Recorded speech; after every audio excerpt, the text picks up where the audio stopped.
Hello বন্ধুরা, চলে আসলাম আমার একটা ব্লগ নিয়ে। এটা খাওয়া দাওয়া বা বাজার করা বা অন্য কিছু ব্লগ না, এটা জাস্ট একটু ঘুরতে যাচ্ছি সেটারই ব্লগ। এই বেরোবো এখন, টাইম ঘড়িতে 6:30 হয়ে গেছে। বেরোবো, আমরা যাব এখান থেকে কলকাতা স্টেশনে। আমাদের ট্রেন আছে কলকাতা স্টেশন থেকে গরিব রথ। দার্জিলিং মেলেই মেনলি যাই, বলেই দিলাম তাহলে বুঝতেই পারছো কোথায় যাচ্ছি। নর্থ বেঙ্গলেই যাব। এখান থেকে যাব কলকাতা স্টেশনে। আমাদের দার্জিলিং মেল যেহেতু টিকিট পাইনি, গরিবরথ পেয়েছি, ওই জন্য কলকাতা স্টেশন থেকে ছাড়বে। তো 6:30 বাজে এবার বেরোবো। সব কিছু রেডি, আমরাও রেডি। এই যে ম্যাডামও রেডি, এদিকে এই যে ম্যাডামও রেডি রেডি আমাদের। এই যে লাগেজ রেডি, এখানে ম্যাডামের ব্যাগ রেডি, এই আমারও পিঠ ব্যাগ রেডি এখানে। আর এই যে জুনাই ঘোরাঘুরি করছে, ও বুঝতে পেরেছে আমরা বেরোচ্ছি, ওই জন্য সঙ্গ আর ছাড়ছে না, কিন্তু কিছু করার নেই, ওকে তো নিয়ে যেইভাবে যাওয়া যাবে না। বন্ধুরা, চলে এসেছি কলকাতা স্টেশনে। আসলে ট্রেনে সোনারপুর থেকে শিয়ালদা গিয়েছিলাম, ওখান থেকে শিয়ালদা থেকে একটা ট্যাক্সি ধরেই চলে এসেছি কলকাতা স্টেশনে। কলকাতা স্টেশনটা শিয়ালদা স্টেশন বা হাওড়া স্টেশনের মতো অতটা জমজমাট নয়। হচ্ছে পুরো গ্যাং, এই যে বড়দি ছোটদি, এইটা হচ্ছে চাইনিজ চাংচুং চিং কার্টুন নেটওয়ার্ক না? হ্যাঁ, এটা চাইনিজ কার্টুন, কোরিয়ান না চাইনিজ চাংচুং চিং।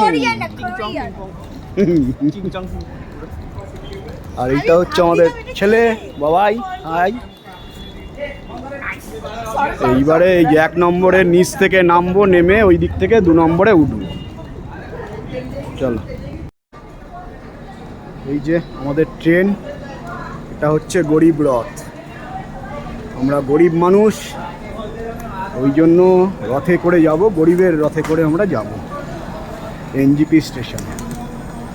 এখন 9:07 টাইম, এটার টাইম হচ্ছে 9:45।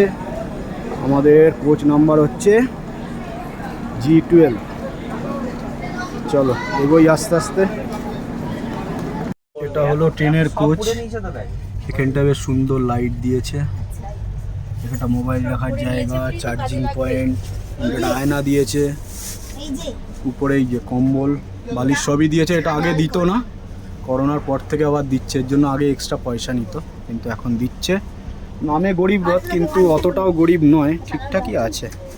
এই সব বসে গেছে, বাবাই, বড়দি, ছোটদি, আর এই যে চাইনিজ চাংচুং ছুং, চাইনিজ নয়, কোরিয়ান। এই হচ্ছে গরিব রথের ভেতর দিকটা, বেশ ভালোই, খারাপ না। নামে গরিব রথ, কিন্তু গরিব অতটাও নয়। ছিল ট্রেনের ভেতরে আমাদের রাতের ডিনার। সবাই আমরা ভাগযোগ করেই খাবার নিয়ে গেছিলাম। বড়দি পরোটা নিয়ে এসেছিলো, আমরা একটু চিলি সোয়াবিন নিয়ে গেছিলাম, এই মিষ্টিগুলো নিয়ে এসেছিলো ছোটদি। সবাই ভাগযোগ করে সুন্দর খেয়ে নিয়েছিলাম। গুড মর্নিং বন্ধুরা, গুড মর্নিং ফ্রম নাম না জানা জায়গা। এটা কোথায় দাঁড়িয়েছিল ট্রেনটা জানি না, একদম ভোরবেলার দিকে দাঁড়িয়েছিল। চারদিকে দেখো কুয়াশায় পুরো কিচ্ছু দেখা যাচ্ছিল না। আর রাত্রিবেলা খেয়ে দিয়ে সবাই গল্প করে করে বেশ এনজয় করে ঘুমিয়ে পড়েছিলাম, যেন সকালবেলা উঠেই আবার ভিডিওটা শুরু করেছি। দেখো এই যে ওখানটাই ছিল চারদিকে কুয়াশা, আবার একটু রোদ উঠে গেছে। রোদ ওঠার পরে ওই যে পাহাড়ের দেখো দেখা পেয়ে গেছি আমরা অলরেডি। মোটামুটি এনজিপি ঢোকার আগেই এটা ট্রেনটা দাঁড়িয়েছিল। চারদিকটা কত সুন্দর লাগছিল, দূরে পাহাড়ও দেখা যাচ্ছিল ওখানটায়। আর এই যে দেখা পেয়ে গেছি আমরা চা বাগানের। হ্যাঁ, মানে যেহেতু মানে এনজিপি ঢোকার আগেই ছিল, সেই জন্য এখানটায় চা বাগানের আমরা অলরেডি দেখা পেয়ে গেছি। বন্ধুরা, আমরা নেমে গেছি এনজিপি স্টেশনে। এনজিপি স্টেশনে এটা 10 মিনিট হল্ট ছিল, যেহেতু ট্রেনটা গুয়াহাটি অবধি যাবে সেই জন্য। হাই বন্ধুরা, good morning from NJP station. আমরা এনজিপি স্টেশনে ঢুকে গেছি, আর ট্রেনটা গরিবরথ ঢুকলো। মোটামুটি আধ ঘন্টা মতো লেট ছিল, ঠিকই আছে, আধ ঘন্টা লেট। এবার আমরা পার্কিংয়ের দিকে যাচ্ছি।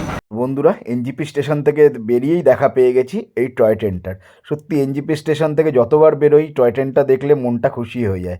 ট্রেনটা দেখলেই মনে হয় যে আমরা পাহাড়ে চলে এসেছি। আমরা পার্কিংয়ে চলে এসেছি, সামনেই গাড়ি আছে, গাড়িতে উঠবো।